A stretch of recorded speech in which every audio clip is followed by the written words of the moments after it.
தந்தை மகன் தூயாவியாரின் பெயராலே. நம் ஆண்டவராகிய இயேசு கிறிஸ்துவின் அருளும் கடவுளின் அன்பும் தூயாவியாரின் நட்புறவும் உங்கள் அனைவரோடும் இருப்பதாக.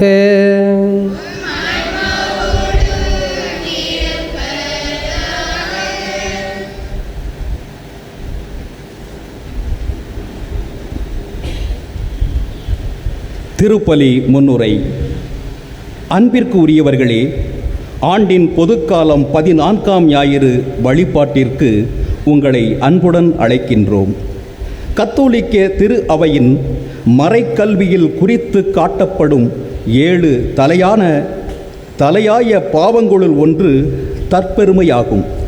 தற்பெருமை கொண்ட மனிதர்கள் தங்களை உயர்ந்தவர்கள் என எண்ணி பிறரை ஏற்பதில்லை.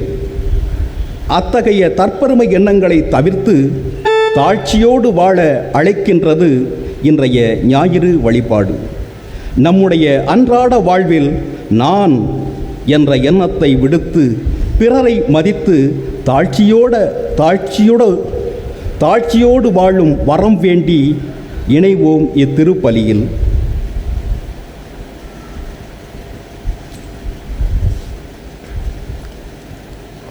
இத்திருப்பலியில் நம்மோடு இணைந்து குழந்தை இயேசு அன்பிய குடும்பங்களுக்கு இறைவன் இதுவரை செய்த எல்லா நன்மைகளுக்கு நன்றியாகவும், குழந்தைகள் கல்வி ஞானத்திலே சிறந்து விளங்க வேண்டும் என்றும், தொழில் முன்னேற்றத்திற்காகவும், இளைஞர்கள் இளம் பெண்கள் வேலை வாய்ப்பில் உயர வேண்டும் என்றும் ஜெபிக்கிறார்கள்.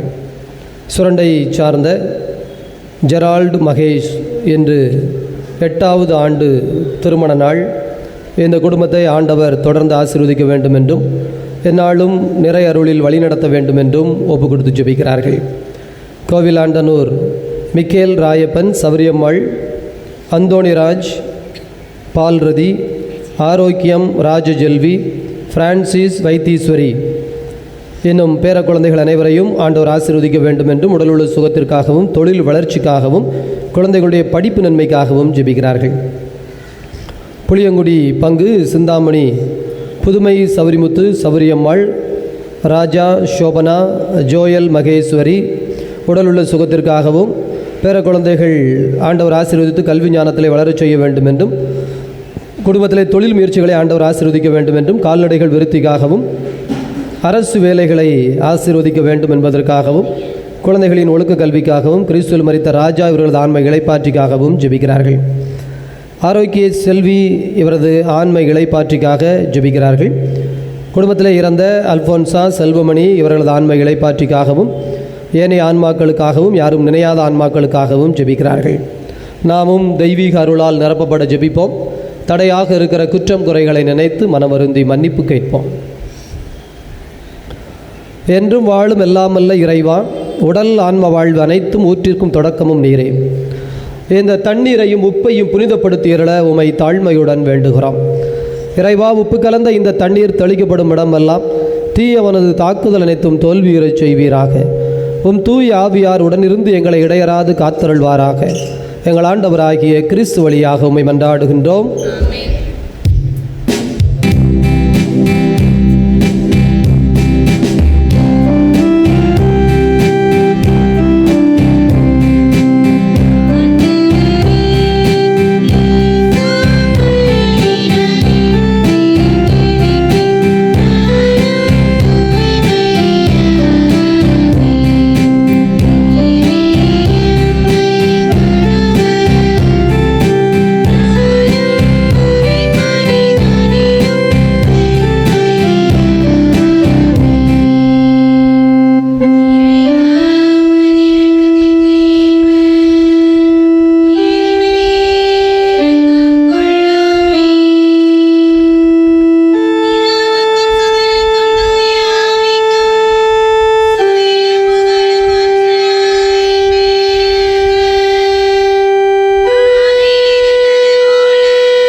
வல்ல கடவுள் நம் பாவங்களிலிருந்து விடுவிப்பார்.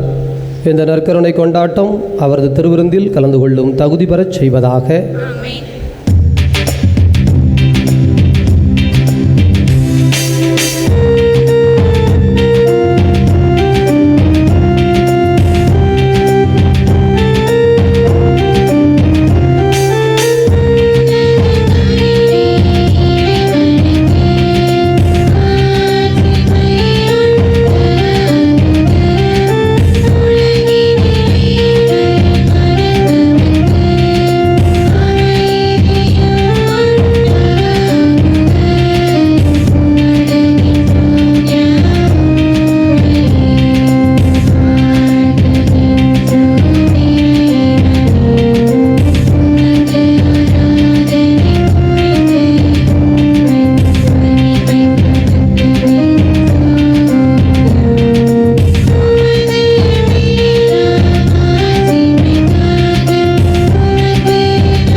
மன்றாடுவோமாக.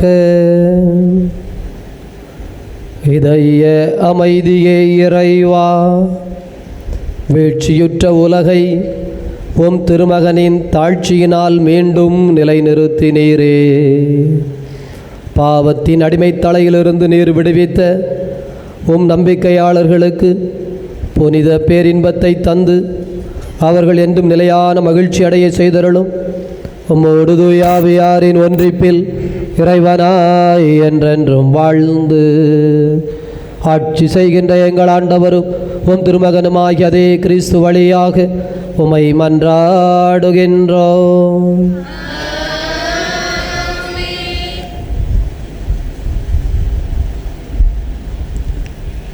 முதல் வாசக முன்னுரை. தலைகீழாக கவிழ்ந்து வைக்கப்பட்ட பாத்திரத்தில் ஊற்றப்படும் நீர் உள்ளே செல்வதில்லை, மாறாக தரையில் சிந்தி வீணாகிறது. அதுபோல இறைவார்த்தையை கேட்கும் திறந்த உள்ளம் இல்லாமல் போனதால் இஸ்ராயல் மக்கள் கடின இதயம் கொண்டவர்களாயினர். அவ்வாறு கடின இதயம் கொண்ட மனிதர்களுக்கு இறைவாக்கு உரைக்கும் எசேக்கியலின் வார்த்தைகளை திறந்த இதயத்துடன் கேட்போம்.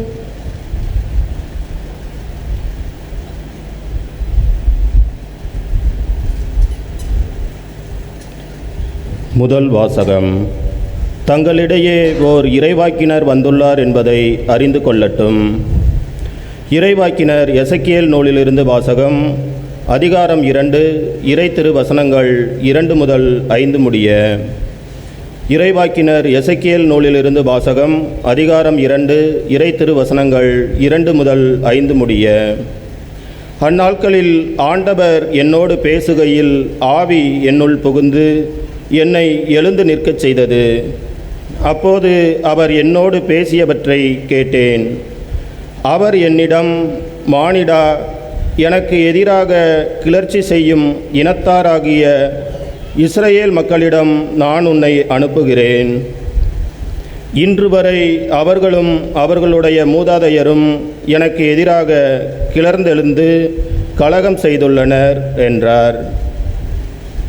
வன்கண்ணும் கடின இதயமும் கொண்ட அம்மக்களிடம் நான் உன்னை அனுப்புகிறேன். நீ அவர்களிடம் போய், தலைவராகிய ஆண்டவர் கூறுவது இதுவே என்று சொல். கலக வீட்டாராகிய அவர்கள் செவி சாய்த்தாலும் சாய்க்காவிட்டாலும் தங்களிடையே ஓர் இறைவாக்கினர் வந்துள்ளார் என்பதை அறிந்து கொள்ளட்டும். இது ஆண்டவர் வழங்கும் அருள்வாக்கு.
இரண்டாம் வாசக முன்னுரை.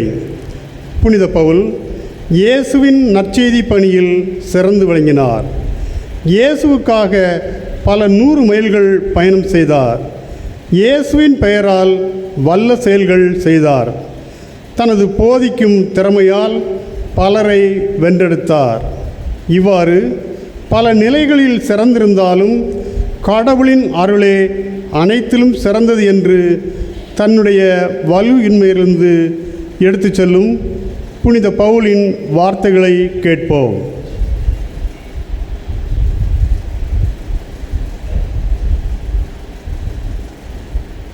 இரண்டாம் வாசகம். நான் என் வலுவின்மையை பற்றித்தான் மனமுவந்து பெருமை பாராட்டுவேன். அப்போது கிறிஸ்துவின் வல்லமை என்னுள் தங்கும். திருத்தூதர் பவுல் கொரிந்தியருக்கு எழுதிய 2ஆம் திருமுகத்திலிருந்து வாசகம். அதிகாரம் 12 இறை திருவசனங்கள் 7 தொடங்கி 10 முடிய. சகோதர சகோதரிகளே, எனக்கு அருளப்பட்ட ஒப்புயர்வற்ற வெளிப்பாடுகளால் நான் இருமாப்பு அடையாதவாறு பெருங்குறை ஒன்று என் உடலில் தைத்த முள் போல் என்னை வருத்தி கொண்டே இருக்கின்றது. அது என்னை குத்தி கொடுமைப்படுத்த சாத்தான் அனுப்பிய தூதனைப் போல் இருக்கிறது. நான் இருமாப்பு அடையாதிருக்கவே இவ்வாறு நடக்கிறது. அதை என்னிடமிருந்து நீக்கிவிடுமாறு 3 முறை ஆண்டவரிடம் வருந்தி வேண்டினேன். ஆனால் அவர் என்னிடம், என் அருள் உனக்கு போதும், வலுவின்மையால் தான் வல்லமை நிறைவாய் வெளிப்படும் என்றார். ஆதலால் நான் என் வலுவின்மையை பற்றித்தான் மனமுவந்து பெருமை பாராட்டுவேன். அப்போது கிறிஸ்துவின் வல்லமை என்னுள் தங்கும். ஆகவே என் வலுவின்மையிலும் இகழ்ச்சியிலும் இடரிலும் இன்னலிலும் நெருக்கடியிலும் கிறிஸ்துவை முன்னிட்டு நான் அகமகிழ்கின்றேன்.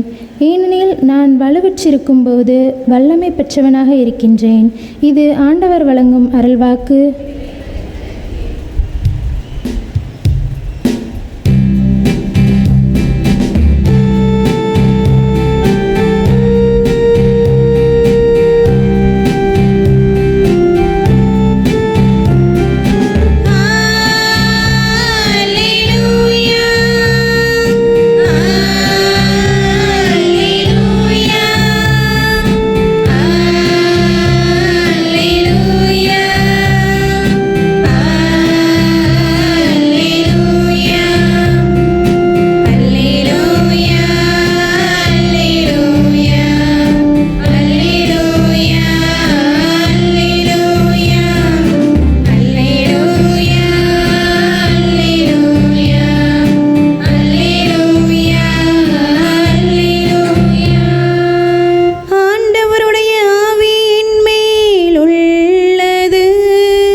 ஏழைகளுக்கு நற்செய்தி அறிவிக்க என்னை அனுப்பியுள்ளார்.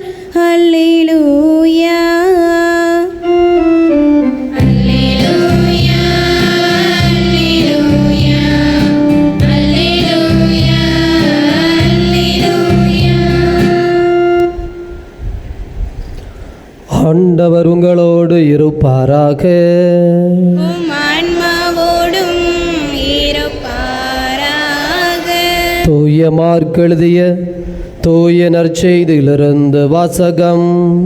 ஆண்டவரே, மாட்சி உமக்கே. தூய மார்க் எழுதிய தூய நற்செய்தி 6வது அதிகாரம். ஆண்டவருடைய வார்த்தைகள் 1 முதல் 6 முடிய. அக்காலத்தில் இயேசு தம் சொந்த ஊருக்கு வந்தார். அவருடைய சீடரும் அவரை பின்தொடர்ந்தனர். ஓய்வு நாள் வந்தபொழுது அவர் தொழுகை கூடத்தில் கற்பிக்கத் தொடங்கினார்.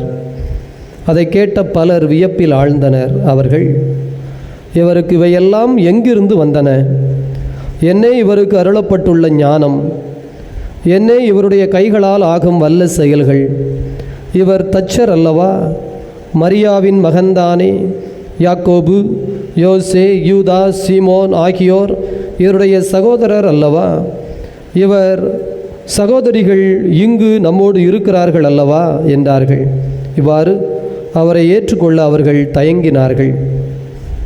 இயேசு அவர்களிடம், சொந்த ஊரிலும் சுற்றத்திலும் தம் வீட்டிலும் தவிர மற்றெங்கும் இறைவாய்க்கினர் மதிப்பு பெறுவர் என்றார்.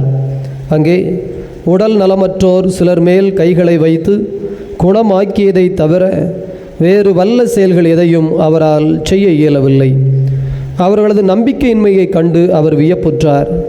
அவர் சுற்றிலும் உள்ள ஊர்களுக்கு சென்று கற்பித்து வந்தார்.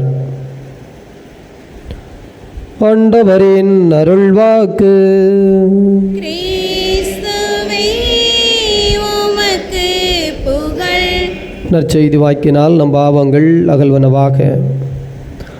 இயேசுவில் நல்லவர்களே, ஆண்டவருடைய அன்பு நிறைந்த குழந்தைகளே, ஆண்டினுடைய பொதுக்காலம் 14வது ஞாயிற்றுக்கிழமையில் ஒரு அதிர்ச்சியான ஒரு வரி இன்றைய நற்செய்தி வாசகத்தில் உள்ளது. இதோ ஆண்டவராகிய இயேசு கிறிஸ்துவால் வல்ல செயல்கள் எதையும் செய்ய இயலவில்லை. இதோ கடவுள் இந்த உலகத்தில் படைத்தவர், இந்த உலகத்தில் இருக்கிற எல்லா மனிதர்களையும் ஒவ்வொரு நாளும் பராமரிக்கிறவர், ஆண்டு வழி நடத்துகிறவர்.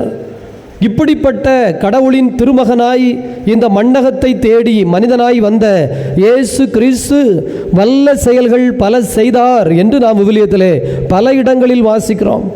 ஆனால் ஒரு இடத்திலே, ஒரு குறிப்பிட்ட பகுதியிலே அவருடைய அதிகாரம் செல்லுபடியாகவில்லை, அவருடைய ஆற்றல் எடுபடவில்லை, அவரால் அந்த இடத்திலே வல்ல செயல் எதுவும் செய்ய முடியவில்லை என்கின்ற, அவரால் வல்ல செயல் எதையும் செய்ய இயலவில்லை என்கின்ற, இயலாமை என்கின்ற ஒரு கருத்து இங்கே கொடுக்கப்படுகிறது. இதை இந்த நாளில் நாம் ஆழமாக புரிந்து கொள்ள முயற்சி செய்வோம். ஆண்டவருடைய அன்பு குழந்தைகளே, வல்ல செயல்கள் என்று சொன்னால் இஸ்ராயல் மக்களுடைய வாழ்க்கையிலே நடந்த அதிசயம், அற்புதம், முதல் அதிசயம், முதல் அற்புதம் அவர்களுக்கு செங்கடலை கடந்து வந்ததுதான். அதிலிருந்து தான் இஸ்ராயல் மக்கள் ஒரு இனமாக கூடுகிறார்கள். அவர்களுக்கு பெரிய ஆச்சரியம் என்னவென்றால், 400 ஆண்டுகளாக எகிப்து என்கின்ற ஒரு பெரிய கோட்டைக்குள் சிக்கிக் கொண்டவர்கள். சாதாரண இடமல்ல. எகிப்தை விட்டு இவர்களால் வெளியே வர முடியும் என்று கனவிலும் நினைத்து பார்க்கவில்லை. ஏனெனில் எகிப்து வல்லரசாக இருந்தது, போதிய அளவிற்கு போர் படை இருந்தது, போதிய அளவிற்கு வலிமை இருந்தது.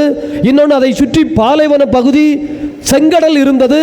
இதை தாண்டி இவர்கள் பெரிய புரட்சி போராட்டம் பண்ணினால் கூட, தற்போது இலங்கையிலே நம்முடைய தமிழ் ஈழத்திற்காக போராடிய அந்த இயக்கத்தினர் கடந்த சில ஆண்டுகளுக்கு முன்னால் உங்களுக்கு தெரியும், இங்கே கடல் மட்டும் இல்லாமல் இருந்திருந்தால் அப்படியே கடந்து கடந்து கடந்து கடந்து ராமேஸ்வரம் வந்து ஒதுங்கி இருப்பார்கள். அவர்களை யாரும் எதுவும் செய்திருக்க முடியாது. 3 லட்சம் பேர் கடைசியிலே அந்த முள்ளிவாய்க்கால் பகுதியிலே குண்டுகள் போடப்பட்டு கொல்லப்பட்டார்கள் என்றால் அதற்கு காரணம் இந்த கடல். மற்ற நாட்டவருக்கு கூட இந்த செங்கடலை கடந்து இஸ்ராயல் மக்கள் வந்தது பெரிதாக தெரியுமோ இல்லையோ, நமக்கு தெரிய வேண்டும். அந்த கடல் இல்லாமல் ஒருவேளை அதிலே பாலம் இருந்தது என்று வைத்துக் கொள்ளுங்கள், அல்லது அந்த 2 பூமியும் ஒன்றாக இருந்தது என்று வைத்துக் கொள்ளுங்கள். இப்படி போக முடியவில்லை என்றால் இப்படி எப்படியோ மாடு மலை எதையாவது சுற்றி வந்து விடலாம். ஆனால் 3 லட்சம் மக்கள் ஒரே நாளில் அந்த இடத்தில் கொல்லப்பட்டதற்கு ஒரே ஒரு காரணம் கடல். அந்த கடலை தாண்ட முடியவில்லை. ஆனால் இஸ்ராயல் மக்களுடைய வாழ்க்கையிலே அப்படித்தான். அவர்களும் தப்பித்து போக வேண்டும் என்று லட்சக்கணக்கானவர்கள் இதோ கிளம்பி வந்து விட்டார்கள். எப்படி? சும்மா அல்ல. அவர்களுடைய நகைகளை வாங்கி கொண்டு அங்கிருந்த அந்த குழந்தைகள் எல்லாம் இறந்து விட்டார்கள். எனவே நாடே மரண ஓலத்தில் இருக்கிறது. அப்படிப்பட்ட நேரத்திலே இவர்கள் தப்பித்து வந்து விடுகிறார்கள். இப்போ இந்த பக்கத்தில் கடல் இருக்கிறது. கடல் மட்டும் வழி கொடுக்கவில்லை என்று சொன்னால், இங்கே எப்படி இந்த 3 லட்சம் மக்கள் ஒரே நாளில் கொல்லப்பட்டார்களோ அதே போல இஸ்ராயல் மக்களும் கொல்லப்பட்டிருப்பார்கள், அல்லது மீண்டும் அடிமையாய் இழுத்து கொண்டு போகப்பட்டிருப்பார்கள். எனவே இஸ்ராயல் மக்களுடைய வாழ்க்கையிலே இந்த செங்கடல் பிரியப்பட்டது என்பது அவர்களால் கற்பனையிலும் நினைத்து பார்க்க முடியாத ஒன்று. அதை கடவுள் செய்தார். ஆகவே கடவுள் வல்லவர், இவ்வளவுதான். அது மட்டுமல்ல, பாலைவனத்தில் 40 ஆண்டுகள் அந்த இனம் செத்து மடிந்திருக்க வேண்டும். பாலைவனத்தில் அவர்கள் வாழ்ந்து பழக்கப்படாதவர்கள். 400 ஆண்டுகள் எங்கே வாழ்ந்தார்கள் என்று விவிலியத்தை வாசியுங்கள். எகிப்திலே செழுமையான பகுதிகள், அதுவும் குறிப்பாக ராம்சேஸ் என்கின்ற அந்த பகுதிகள் எல்லாம் எகிப்திலே இவர்கள் ஆடு மாடுகள் மேய்ப்பதற்கு ஏற்ற பகுதி. எனவே எப்போதும் இறைச்சி, வெண்ணெய், பால் கொழு கொழுவென்று உண்டு கொளுத்தவர்கள். 40 ஆண்டுகள் பாலைவனத்திலே எந்த உணவும் கிடையாது, எந்த தண்ணீரும் கிடையாது. எகிப்திலே நைல் நதி ஓடுகிற பகுதியில் இவர்கள் இருந்தார்கள். ஒப்பிட்டு பார்த்தால்தான் இது புரியும். 40 ஆண்டுகள் பாலைவனத்தில் உயிரோடு இருந்தோம் என்பது அவர்களுக்கு கடினம். அப்ப எப்படி சாப்பாடு கிடைச்சது? இவர்கள் எல்லோருமே விவசாய குடிகள் அல்ல. இவர்கள் ஆடு மாடு மேய்க்கிறவர்கள். அது தவிர கடைந்த காலங்களில் கொத்தடிமையாய் செங்கல் கட்டுவதற்கும் இதோ சுத்தி சுத்தி கட்டிடங்கள் கட்டுவதற்கும் பயன்படுத்தப்பட்டவர்கள். எனவே இந்த செங்கடலை கடந்து போனவர்களுக்கு உற்பத்தி பண்ணவும் தெரியாது. ஆனால் 40 ஆண்டுகள் எப்படி சாப்பிட்டீர்கள் என்று மக்கள் கேட்கிற பொழுது, அடுத்த தலைமுறை கேட்கிற பொழுது சொல்லுகிறார்கள், கடவுள் எங்களுக்கு மன்னா என்கின்ற உணவு கொடுத்தார், காடை என்கின்ற உணவு கொடுத்தார். ட்ரெஸ்ஸுக்கு என்ன பண்ணீங்க? அப்படிலாம் நாங்கள் மாற்றவே இல்லை. இணைச்சட்ட புத்தகம் சொல்லுகிறது, உடை நைந்து போகவில்லை, காலணிகள் தேய்ந்து போகவில்லை. கடவுள் எங்களை கையில் வச்சு தூக்கிட்டு வந்தாருப்பா. எங்களுக்கு திறமை கிடையாது, அறிவு கிடையாது, புத்தி கிடையாது, பெரிய உடல் வலிமை இல்லை, பாலைவனத்தில் அனுபவம் இல்லை. எனவே இந்த எகிப்தில் இருந்து செங்கடலை கடந்து வந்ததும், இந்த மன்னா காடையால் 40 ஆண்டுகள் பராமரிக்கப்பட்டதும், அதற்கு பிறகும் கூட பாருங்கள், 40 ஆண்டு பாலைவனத்தில் என்ன சாப்பிட்டுருப்பானுவன். இதோ யோர்தான் நதிக்கரை பகுதிக்கு வந்தாச்சு. இப்ப நதியை கடந்து போக வேண்டும். எதிரே இருக்கிற எரிகோ பட்டணம், அது பட்டணம் வலுமையும் செழுமையும் நிறைந்தது. இதோ கையில் வாள் வைத்திருக்கிறார்கள், வேல் வைத்திருக்கிறார்கள், சுற்றிலும் பெரிய கோட்டை வைத்திருக்கிறார்கள். இந்த எகிப்தை விட்டு வந்து 40 ஆண்டுகள் பாலைவனத்தில் பஞ்ச பிரதேசிகளாய், உண்பதற்கு ஒன்றுமில்லாமல், தண்ணீர் குடிப்பதற்கு ஒன்றுமில்லாமல், சாவோமா வாழ்வோமா என்று தெரியாமல் இப்படியே வந்த பேலுவ இந்த எரிகோ பட்டணத்தை வெற்றி கொண்டார்கள். அதுவும் 7 நாளில் என்பது அவர்களால் இயலாத காரியம். எனவே சொல்லுகிறார்கள், ஆண்டவர் தன்னுடைய ஓங்கிய புயத்தாலும் இதோ வலுவான கரத்தாலும் எங்களை மீட்டார். இதெல்லாம் கடவுளுடைய வல்ல செயல்கள். பழைய ஏற்பாட்டில் இதை சொல்லி சொல்லி சொல்லி சொல்லி வளர்க்கிறார்கள். புதிய ஏற்பாட்டிற்கு வருகிற பொழுதும் கூட நிறைய வல்ல செயல்களை இயேசு செய்தார். செத்து போன லாசரை உயிர்ப்பித்தார். இதோ தண்ணீரை திராட்சை ரசமாக மாற்றினார். இப்படி நிறைய புதுமைகள் செய்தார். அப்ப இதெல்லாம் கனவா, கற்பனையா, கட்டுக்கதையா? இங்கே வல்ல செயல் செய்ய இயலவில்லை என்று சொல்லப்படுகிறதே. நமக்கு இதை கேட்கிற பொழுது, வாசிக்கிற பொழுது ஒரு வியப்பை தாண்டி எப்படி இப்படி இருக்க முடியும்? பிரியமானவர்களே, இந்த கேள்வியை இவ்வளவு வியப்போடு என்னோடு நீங்கள் தியானித்து வந்திருந்தால், ஒன்று விவிலியம் நமக்கு சொல்லித் தருகிறது. தன்னுடைய வெறும் சொல்லால் இந்த உலகத்தை படைத்த கடவுள், ஒளி உண்டாகுக, புற்பூண்டுகள் உண்டாகுக, மீன் திரள்கள் உண்டாகுக, வானத்து பறவைகள் உண்டாகுக, கடல் மீன்கள் உண்டாகுக என்று சொல்லி இதோ படைத்த கடவுள், வெறும் 300 மிதியானியர்களை, 300 இஸ்ராயல் மக்களை கிதியானோடு அனுப்பி இதோ 3 லட்சம் கிதியானியர்களை கொன்று குவித்த கடவுள், இப்படி எல்லாம் வல்ல வல்ல வல்ல வல்ல வல்ல செய்த கடவுள் இந்த இடத்தில் வல்ல செயல் செய்ய இயலவில்லை என்றால், இந்த அதிசயங்களை அல்லது அற்புதங்களை அல்லது வல்ல செயல்களை 2 பகுதியாக பிரித்து பார்க்க நமக்கு இன்றைய வாசகங்கள் அழைப்பு கொடுக்கிறது. ஒன்று, கடவுள் தானே செய்கின்ற வல்ல செயல். இன்னொன்று, கடவுள் மனிதனோடு இணைந்து செய்கின்ற அதிசயங்கள், அற்புதங்கள், ஆச்சரியங்கள். கடவுள் தானே செய்கின்ற வல்ல செயல் என்று சொன்னால், ஒளி உண்டாகுக, யார்ட்டையும் கேட்க வேண்டாம், அதுவா உண்டாகும். லாசர் செத்து கிடந்தான், தம்பி எந்திச்சு வெளியில வா, கல்லறையை விட்டு, யார்ட்டையும் கேட்க வேண்டிய அவசியம் இல்லை, எந்திச்சு வெளியில வந்து விடுகிறான். இப்படி செங்கடல் கையை நீட்டு பிரிஞ்சது, முடிந்தது. மன்னா அதுவா விழும், காடை அதுவா வந்து விழும். இந்த அதிசயங்கள், அற்புதங்கள் எல்லாம் யாருடைய உதவியோ அனுமதியோ கடவுளுக்கு தேவையில்லை.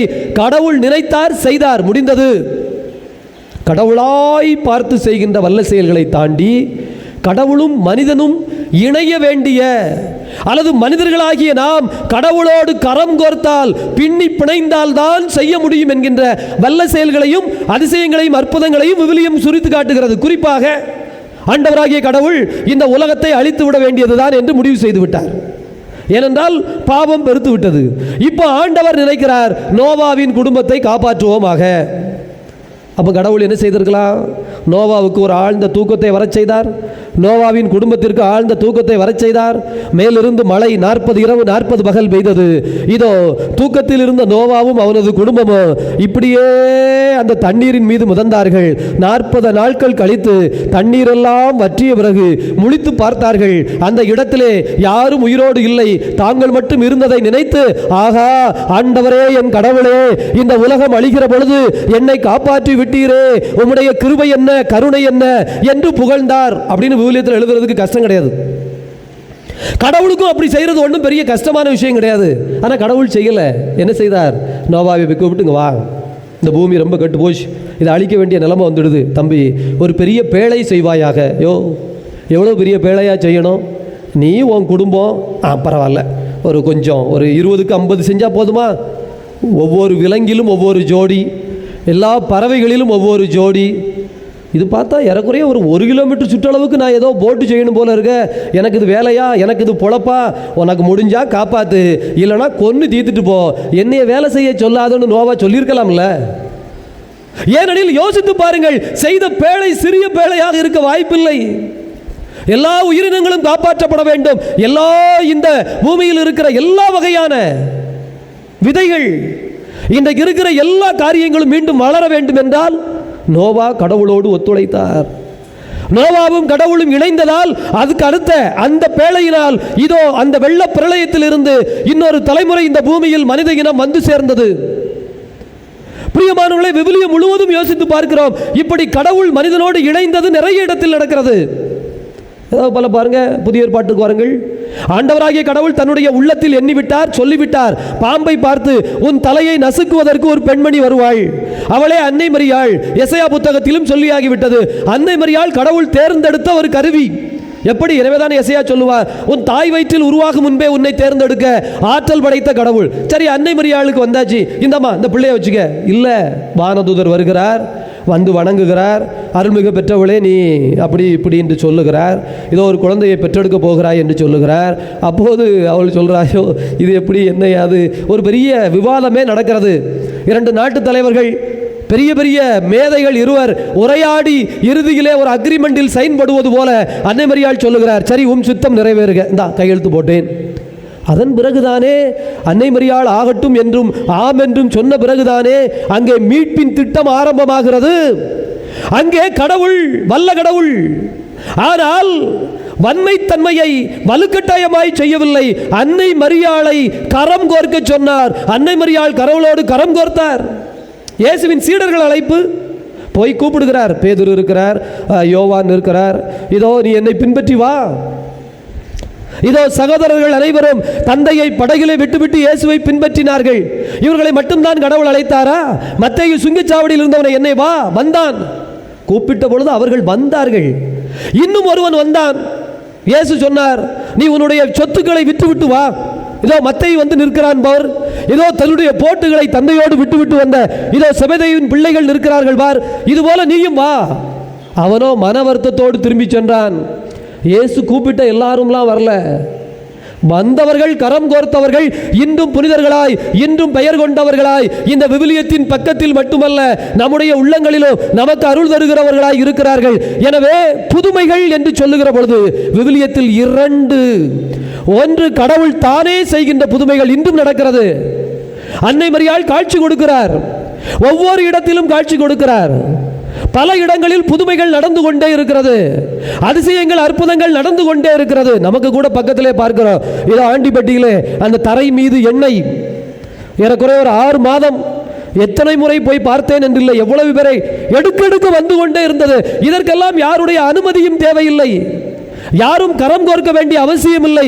இதோ அந்த தன்னுதிலே அந்த நாள் இடியின் நாள், மின்னலின் நாள், சுருவம் இறங்கியது மட்டுமல்ல, இறங்கிய புதியில் நடந்த அதிசயங்களும் அற்புதங்களும். ஏ அப்பா, நமக்கு பக்கத்தில் வலப்புறம் ஒன்று இடப்புறம் ஒன்று கண்கள் எதிர இந்த அதிசயங்களில் யாரும் எதுவும் சொல்ல வேண்டாம், ஆண்டவரே செய்தார். வல்ல செயல்கள்.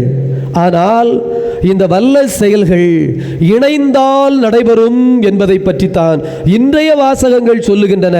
அப்படி நம்முடைய கரம் கோர்க்க தயாராக இல்லை என்றால், நம்முடைய உள்ளத்தை திறந்து வைக்க தயாராக இல்லை என்றால், நாம் அவரோடு பயணிக்க ரெடி. இறைவா, நீ என்ன சொன்னாலும் கண்களை மூடிக்கொண்டு செய்கிறேன், எனக்கு தேவை உன்னுடைய அருளும் ஆசீரோ, நீ என்னோடு இருந்தால் போதும் என்கின்ற ஒரு நிலைக்கு நாம் வரவில்லை என்றால், இதோ சில நபர்களை குணமாக்கியது தவிர, ஒரு சிலருக்கு சில காரியங்களை சொன்னது தவிர வல்ல செயல்கள் எதையும் அவரால் செய்ய இயலவில்லை. நம்முடைய குடும்பத்திலே இன்றைக்கு வல்ல செயல்கள் நடக்கவில்லை என்றால், நம்முடைய உள்ளத்திலே இன்றைக்கு அதிசயங்கள் ஆச்சரியங்கள் நடக்கவில்லை என்றால், நம்முடைய வாழ்க்கையின் பாதையிலே ஏதோ ஒரு தடை, ஏதோ ஒரு முட்டு இருந்து கொண்டே இருக்கிறது என்று சொன்னால், ஆண்டவர் சொல்லித் தருவது ஒன்றுதான், இதை செய்ய முடியாத அளவிற்கு என்னுடைய கரங்கள் குறுகி போய்விடவில்லை. இஸ்ரவேலை கேள், உன்னை மீட்க முடியாத அளவிற்கு, உன்னை விடுவிக்க முடியாத அளவிற்கு நான் என்றும் வலு குறைந்தவன் அல்ல. ஆனால் பேதுரு கையை நீட்டு அப்படின்னாரு, நீட்டினார், பிடித்தார், தூக்கி விட்டார். பேதுரு கரத்தையே நீட்ட மாட்டேன், நான் தண்ணிக்குள் படுத்திருப்பேன் என்று சொன்னால் என்ன செய்வது? அடிமைகளை கடவுள் விரும்பவில்லை, ஆனால் இணை பணியாளர்களை கடவுள் தேர்ந்தெடுத்து கொண்டே இருக்கிறார். இறை வாக்கினர்கள் என்பவர்கள் இறை பணியாளர்கள், புனிதர்கள் என்பவர்கள் இறைவனின் இணை பணியாளர்கள். ஒவ்வொரு மனிதனுக்கும் அந்த அழைப்பு கொடுக்கப்பட்டிருக்கிறது. ஆதாம் ஏவாளை கடவுள் படைத்த பொழுது சொன்னார், இந்த பூமியை படைத்து விட்டேன், இதை நீ புனிதமாய் பயன்படுத்து, இந்த உயிர்களை நீ காப்பாற்று, இதை வளர்த்தெடு, இங்கே வாழ்வை உருவாக்கு. நான் ஆரம்பித்த தொழிலை, நான் ஆரம்பித்த படைப்பை, நான் ஆரம்பித்த இந்த ஆசீர்வாதத்தை நீ செய் என்று சொல்லி மனிதர்கள் ஒவ்வொருவருக்கும் அதிகாரம் கொடுத்திருக்கிறார். ஒவ்வொரு மனிதனுக்கும் ஆற்றல் கொடுத்திருக்கிறார். எனவேதான் கடந்த வாரத்தின் வாசகம் என்ன? புயலையும் கடலையும் அடக்கி விழுந்த பொழுது சீடர்கள் சொல்லுகிறார்கள், ஏ அப்பா, புயலும் கடலும் அடங்குகிறது, மனிதருக்கு இத்தகைய அதிகாரம் கொடுத்த கடவுளை போற்றினர். நல்ல வசனம். மனிதருக்கு இத்தகைய அதிகாரத்தை கடவுள் கொடுத்து வைத்திருக்கிறார். எனவே அந்த அதிகாரம் பெற்ற மக்களாய் நாம் இருப்பதால் இறைவாக்கினர்களாய் அழைக்கப்பட்டிருக்கிறோம், புனிதர்களாய் வாழ அழைக்கப்பட்டிருக்கிறோம். அதை நாம் செய்தே ஆக வேண்டும். இதை செய்யலனா என்ன? செய்யலைன்னா என்ன? அந்த ஆசீர்வாத வரிசையில் நம்ம சேர மாட்டோம். அழிவின் வரிசையிலையும், மரணத்தின் வரிசையிலையும், முடிந்து போன வரிசையிலையும், துன்பத்தின் வரிசையிலையும் சிக்கி சின்னாபண்டமாகி போவோம். இதோ இயேசுவை நம்பாததால் யாருக்கு நஷ்டம்? இயேசுவின் பின் போகாததால் யாருக்கு நஷ்டம்? இந்த மக்களுக்கு தான் நஷ்டம். கடவுளுக்கு அதனால் எதுவுமில்லை. மழை பெய்து கொண்டே இருக்கிறது, தண்ணீர் பிடிக்கவில்லை, நீ குடிக்கவில்லை என்றால் உன் தாகம் தீரப்போவதில்லை. மழைக்கு அதனால் எந்த நஷ்டமும் கிடையாது. ஆண்டவர் என்னாலும் வல்ல கடவுள், வன்மையின் கடவுள், வன்மை தன்மையின் கடவுள், வல்ல ஆற்றலை வெளிப்படுத்தி கொண்டிருக்கிற கடவுள், நம்மை சுற்றி நமக்காக இங்கே காத்திருக்கிற தெய்வம், நாம் உட்கொள்ள போகிற தெய்வம் வலிமை மிக்கவர். ஆனால் நான் அவரோடு இணைந்து இணை பணியாளன் என்று சொல்லுகிறேனா இல்லையா? சொன்னால் உங்கள் வாழ்க்கையிலும் எல்லா விதமான அதிசயங்களும், லாசருக்கு நடந்தது போல, கானாவூர் திருமணத்தில் நடந்தது போல, இதோ உங்கள் வீட்டில் வெறுமையான பாத்திரங்கள் இராது, முழுமையாய் நிறைந்திருக்கும். அதுபோல இதோ தீமை உங்கள் இல்லத்தை நெருங்கவே முடியாது. உன் பாதையிலே எந்த தடைகளும் கிடக்க முடியாது. இதோ இயேசு கடந்து போகிற பொழுது அங்கே பேய் பிடித்தவர்கள் கல்லறைக்குள் உட்கார்ந்து கொண்டு கல்லறை பகுதியிலே, இருட்டின் பகுதியிலே நடந்து போக விடாமல் செய்தார்கள். இயேசு அவர்களை அடித்து விரட்டினார். அதுபோல உன் பாதையிலே கல்லறைகள் இருந்து, கல்லறையின் தீமைகள் இருந்து, உன் பாதையிலே இதோ பேய் பிடித்தவர்களைப் போல யாராவது உனக்கு இடையூறு செய்தால் பன்றி கூட்டத்திற்குள் போய் இதோ விழுந்து மடிந்தார்கள் என்பதெல்லாம் நடக்கும். ஆனால் நாம் செய்ய வேண்டியது என்ன என்பதைத்தான் இன்றைய வாசகம் தியானிக்க சொல்லுகிறது. அன்பு குழந்தைகளே, இதை ஆழமான முறையில் புரிந்து கொள்வோம். ஆமீன். எழுந்து நின்று நம்முடைய நம்பிக்கையை அறிக்கையிட்டு பாடுவோம்.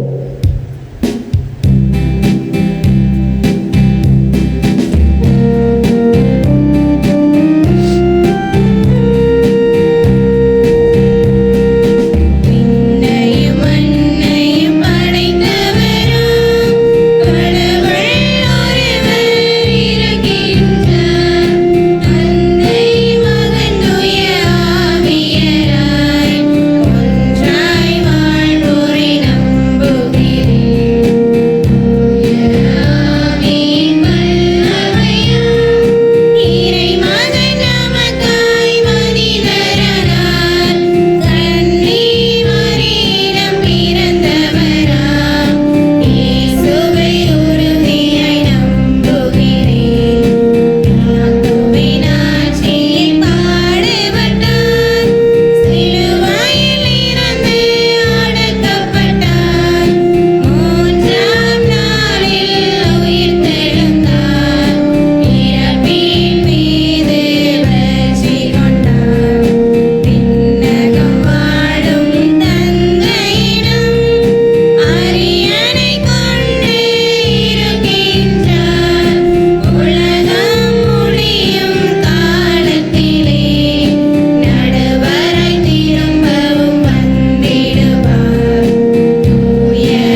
மன்றாட்டுகளை சொல்லி ஜெபிப்போம்.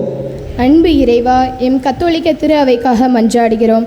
எம் திரு அவை தலைவர்கள் புனித பவுலை போல தங்களின் வலுவின்மையிலேயே இறைவனின் வல்லமை வெளிப்படுகிறது என்பதை உணர்ந்து தங்களது திறமைகள், ஆற்றல்கள் போன்றவற்றை அடிப்படையாக கொண்டிராமல் உமது அருளை மட்டுமே அடிப்படையாக கொண்டு நற்செய்தி பணி செய்யும் அருள் தர இறைவா உம்மை மன்றாடுகிறோம். அன்பு இறைவா, எம் நாட்டு தலைவர்களுக்காக மன்றாடுகிறோம். எம் நாட்டு தலைவர்கள், அரசியல் தலைவர்கள் தாங்கள் சார்ந்துள்ள கட்சி, சமயம், சிந்தனைவாதம், ஜாதி போன்றவற்றில் பெருமை கொண்டு பிறரை துன்புறுத்தாது மக்கள் பணி செய்யும் பணியாளர்கள் தாங்கள் என்பதை உணர்ந்து மக்களின் நல்வாழ்விற்கான பணிகளை செய்ய அருள் தர இறைவா உம்மை மன்றாடுகிறோம். அன்பு இறைவா, எம் பங்கு சமூகத்திற்காக மன்றாடுகிறோம். இறைவனின் பெயரினால் இறைவா குறைக்கும் இறைவாக்கினர்களின் குரலை கேட்டு தங்களது வாழ்வை மாற்றாத இஸ்ராயல் மக்களைப் போல நாங்கள் இல்லாமல் திறந்த மனநிலையுடன் இறைவனின் வார்த்தையை கேட்டு அதன்படி எங்களின் கிறிஸ்தவ வாழ்வை அமைக்கும் இறைவார்த்தை சமூகமாக நாங்கள் திகழ அருள் தர இறைவா உம்மை மன்றாடுகிறோம். அன்பு இறைவா, எம் இளைய சமுதாயத்திற்காக மன்றாடுகிறோம். எங்கள் நாட்டின் எதிர்காலமாகிய வளர் இளம் தலைமுறையினரின் தங்களது வாழ்வில் அனுபவிக்க பெற்றோர் மற்றும் மூத்தோரின் வார்த்தைகளை கேட்டு தங்களது வாழ்வில் சுட்டி காட்டப்படும் தவறுகளை திருத்தி சிறப்புடன் வளர அருள் தந்த இறைவா உம்மை மன்றாடுகிறோம். அன்பு இறைவா, உலக மன்னிப்பு தினமாகிய இன்று மக்களினம் அனைத்திற்காகவும் மன்றாடுகின்றோம். உலக மக்கள் அனைவரும் மன்னிக்கும் மனநிலை மலரவும் நாடுகளுக்கிடையே மன்னிப்பு உடன்பாட்டு ஏற்பட்டு அமைதி நிலவும் அருள்தாரும். மேலும் நாங்கள் அனைவரும் எங்களது வாழ்வில் பிறரோடு கொண்டிருக்கும் பிணங்களை தவிர்த்து ஒருவரை ஒருவர் மன்னிக்க அருள் தர இறைவா உம்மை மன்றாடுகின்றோம். தனிப்பட்ட நம்முடைய தேவைகளை மௌனமாய் ஜெபிப்போம்.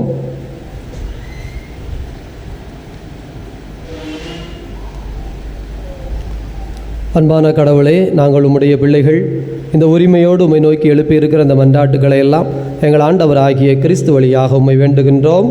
ஆமென்.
சகோதர சகோதரிகளே, உங்களுடையதும் என்னுடையதுமாக ஒப்பு கொடுக்கப்படுகின்ற இப்பலி எல்லாம் வல்ல தந்தையாகிய இறைவனுக்கு ஏற்புடையதாகும்படி மன்றாடுங்கள்.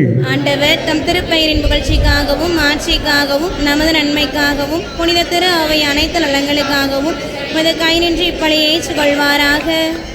இதய அமைதியே இறைவா, உமது பெயரின் மாட்சிக்காக நாங்கள் ஒப்பு கொடுக்கிற காணிக்கைகள் எங்களை தூய்மைப்படுத்துவதாக. வெண்ணக வாழ்விற்குரிய நற்செயல் புரிவதில் நாங்கள் நாளுக்கு நாள் முன்னேறி செல்வோமாக. ஆண்டவராகிய அதே கிறிஸ்து வழியாக உமை மன்றாடுகின்றோம். ஆண்டவர் உங்களோடு இருப்பாராக.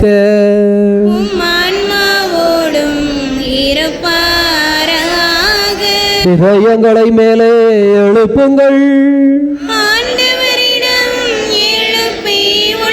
நம் இறைவனாகிய ஆண்டவருக்கு நன்றி கூறுவோம்.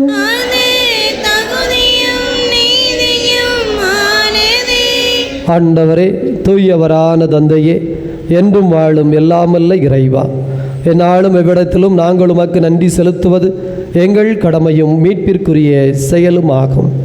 ஏனெனில் நீர் எங்களுக்கு மீட்பரை அனுப்பும் அளவிற்கு உலகின் மீது பரிவன்பு கொண்டிருக்கிறீர்.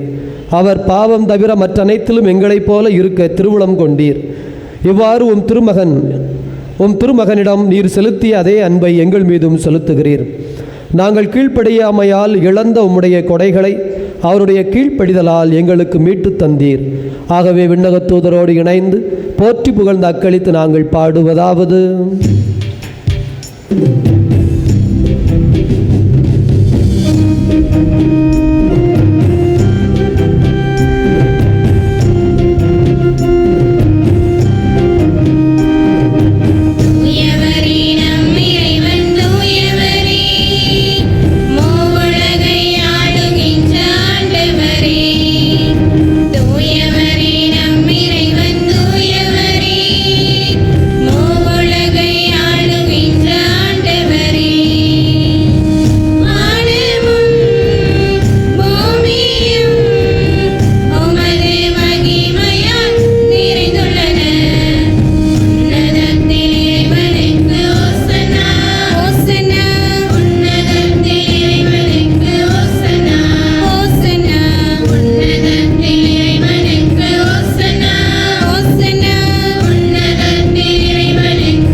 இதய அமைதியே இறைவா, நீர் மெய்யாகவே தூயவர், தூய்மை அனைத்திற்கும் ஊற்று. ஆகவே உம்முடைய தூய ஆவியை பொழிந்து இக்காணிக்கைகளை தூய்மைப்படுத்த உம்மை வேண்டுகிறோம்.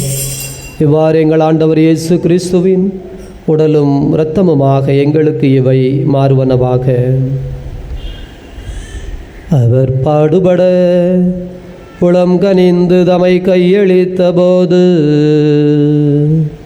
அப்பத்தை எடுத்து நன்றி செலுத்தி அதை பெற்று தம் சீடர்களுக்கு அளித்து அவர் கூறியதாவது: அனைவரும் இதிலிருந்து பெற்று உண்ணுங்கள், ஏனெனில் இது உங்களுக்காக கையளிக்கப்படும் என் உடல்.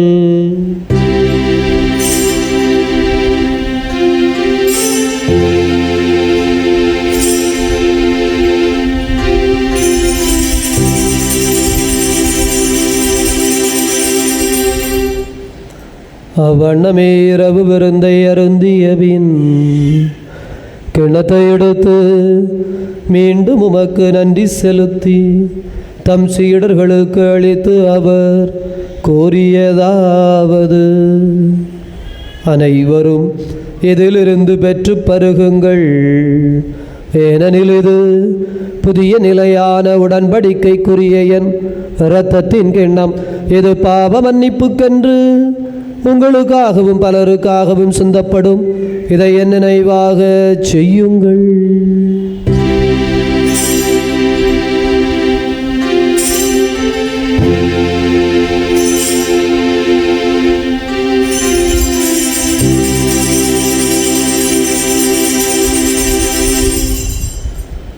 நம்பிக்கையின் மறைபொருள்.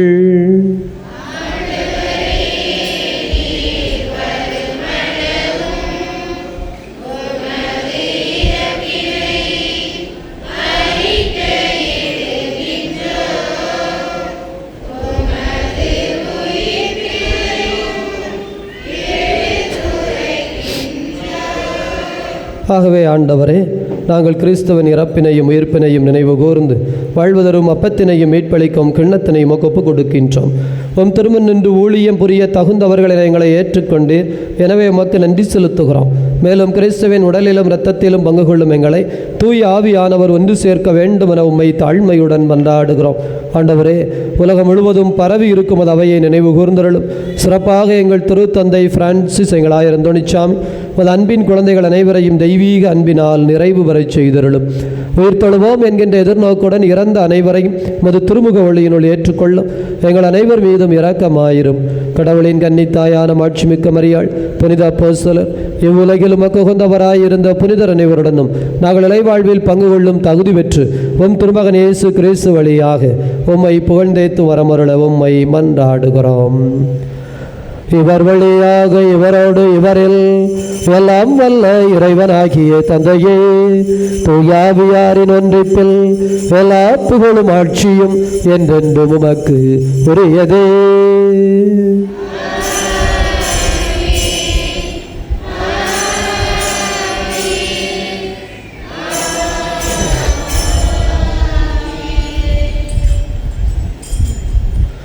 மீட்பரின் கட்டளையால் கற்பிக்கப்பட்டு இறை படிப்பினையால் பயிற்சி பெற்ற நாம் இணைந்து மகிழ்ந்து விரும்பி ஜெபிப்போம். விண்ணுலகில் இருக்கிற எங்கள் தந்தையே, உமது பெயர் தூயது என போற்ற பெருக. உமது ஆட்சி வருக.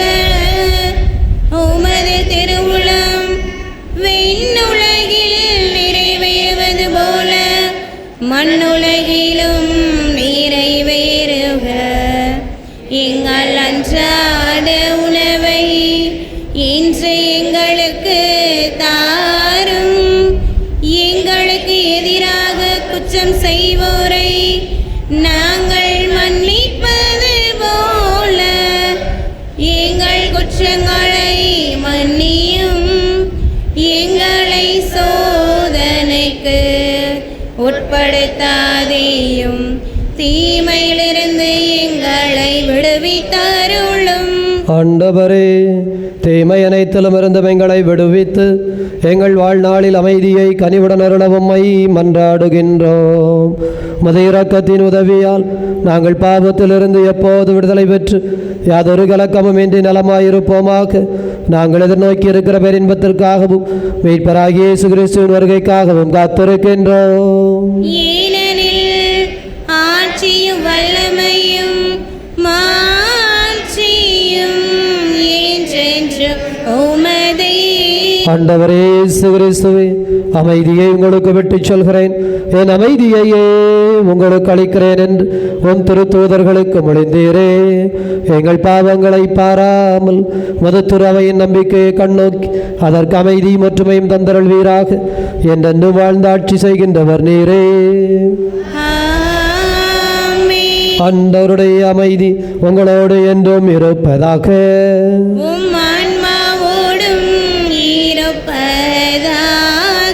ஒருவருக்கொருவர் ஆண்டவர் தருகின்ற அமைதியை அறிவித்துக் கொள்வோம். அவங்களை போக்கும் இறைவனின் செம்மறியே, எங்கள் மேல் இரக்கமாயிரும். உலகின் பாவங்களை போக்கும் இறைவனின் செம்மறியே, எங்கள் மேல் இரக்கமாயிரும். உலகின் பாவங்களை போக்கும் இறைவனின் செம்மறியே, எங்களுக்கு அமைதி அளித்தருளும்.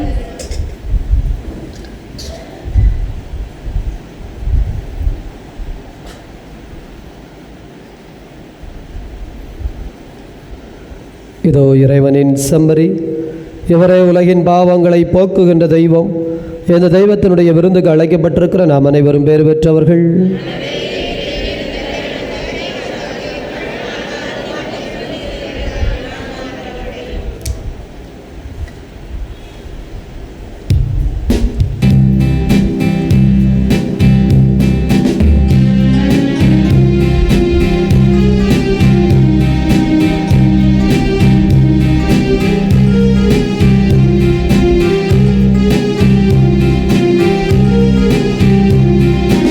என்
இறைமக்கள் அனைவருக்கும் வணக்கம்.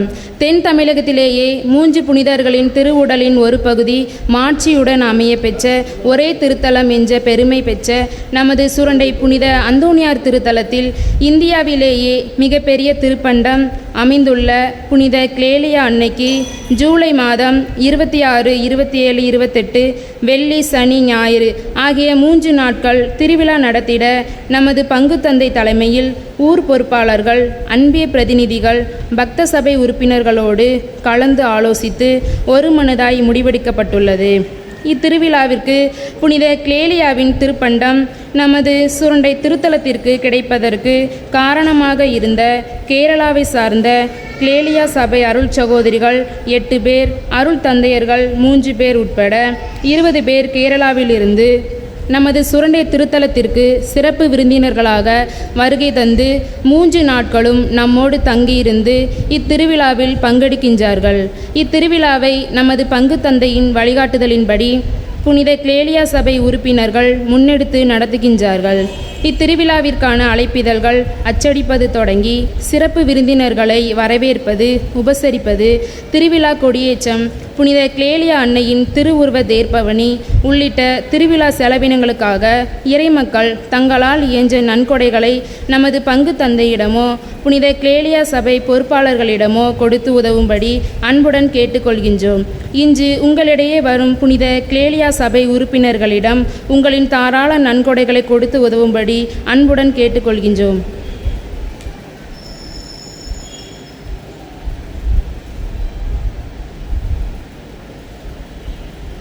திருமண அறிக்கை. எல்லாம் வல்ல இறைவன் திருவருளால் அரசரடிப்பட்டி பங்கு பாத்திமா நகரில் இருக்கும் தகப்பனார் ஜெபஸ்தியான், தாய் மேரி ஜான்ஸ்பாப், இவர்கள் மகன் பெர்லின் ஜோஸுக்கும் சுரண்டை பங்கு சுரண்டையிலுக்கும் தகப்பனார் முருகன், தாய் மாரியம்மாள், இவர்கள் மகள் பவானிக்கு திருமணம். இது 3வது அறிக்கை. இத்திருமண அறிக்கை தடை இருந்தால் பங்குத்தந்தை அவர்களுக்கு தெரிவிக்க வேண்டியது இறைமக்கள் பொறுப்பு. இவ்வார திருப்பலி அறிவிப்புகள். 8ஆம் தேதி திங்கள் காலை 6 மணிக்கு பங்கு ஆலயத்தில் திருப்பலி. 9ஆம் தேதி செவ்வாய் நண்பகல் 11:30க்கு நற்கருணை ஆசி, தொடர்ந்து குணமளிக்கும் திருப்பலி, தொடர்ந்து ஒவ்வொருயிலிருந்து கொண்டு வந்த தீர்த்தத்தால் அபிஷேகம். மாலை 7 மணிக்கு திரு எண்ணெய் பூசி குணமளிக்கும் திருப்பலி. 10ஆம் தேதி புதன் மாலை 7 மணிக்கு புனித சகாயமதா அன்பிய திருப்பலி. 12ஆம் தேதி வெள்ளி காலை 6 மணிக்கு பங்கு ஆலயத்தில் திருப்பலி. 13ஆம் தேதி சனி காலை 6 மணிக்கு பங்கு ஆலயத்திலும் காலை 7 மணிக்கு அதிசயபுரத்திலும் திருப்பலி. 14ஆம் தேதி ஞாயிறு பொதுக்காலத்தின் 15ஆம் வாரம் காலை 7:15க்கு விகே புதரிலும், காலை 9:15க்கு பங்கு ஆலயத்திலும், மாலை 7 மணிக்கு ராஜகோபால் பேரியிலும் ஞாயிறு திருப்பலிகள். இன்று ஞாயிறு திருப்பலியை சிறப்பு செய்தவர்கள் குழந்தையேசு அன்பியம்.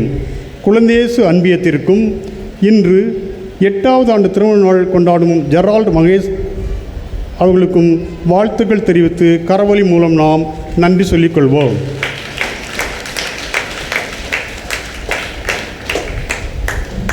அன்னை தெரேசா அன்பிய கூட்டமானது சுந்தர்ராஜன், தமிழ் செல்வி இவர்கள் இல்லத்தில் இன்று மாலை 6 மணிக்கு நடைபெறும்.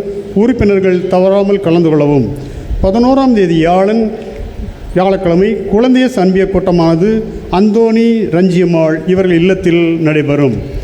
இந்த வாரம் 12ஆம் தேதி வெள்ளிக்கிழமை மாலை புனித கிளேலியாவின் திருவுருவம் இருதயம், அமுதா இவர்கள் இல்லத்திலிருந்து அந்தோணி ஆகப்பன், சகாயம் இவர்கள் இல்லத்திற்கு ஜெபிப்பதற்காக எடுத்து செல்லப்படுகின்றது. இத்திருநிகழ்வுகளில் புனித கிளேலியா சபை உறுப்பினர்கள் அனைவரும் பக்தியோடு கலந்து கொண்டு புனித கிளேலியா வழியாக இறையர்களை பெற அன்புடன் அழைக்கின்றோம். புளியங்குடி பங்கு புன்னைவனம் தூய சந்தியாகப்பர் திருத்தலா ஆண்டு பெருவிழா அழைப்புதல். கொடியேற்றம் 16ஆம் தேதி செவ்வாய்க்கிழமை மாலை. 19ஆம் தேதி வெள்ளி சுரண்டை இறைமக்கள் சார்பாக அந்த நவநாள் திருப்பலி சிறப்பிக்கப்படும்.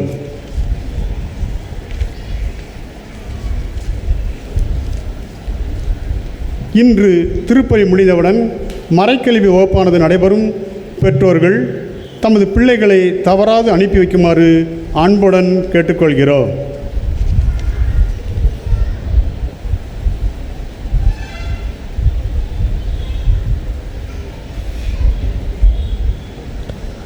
மன்றாடுவோமாக. இதய அமைதியை இறைவாம் மாண்பிற்குரிய கொடைகளால் நிறைவு பெற்ற நாங்கள் உம்மை புகழ்கிறோம். மீட்பளிக்கும் கொடைகளை நாங்கள் என்றும் பெற்றுக்கொள்ள உம்மை இடையராது புகழ்ந்தேத்த செய்தருளும். ஆண்டவராகிய அதே கிறிஸ்து வழியாக உம்மை மன்றாடுகின்றோம். ஆண்டவர் உங்களோடு இருப்பாராக.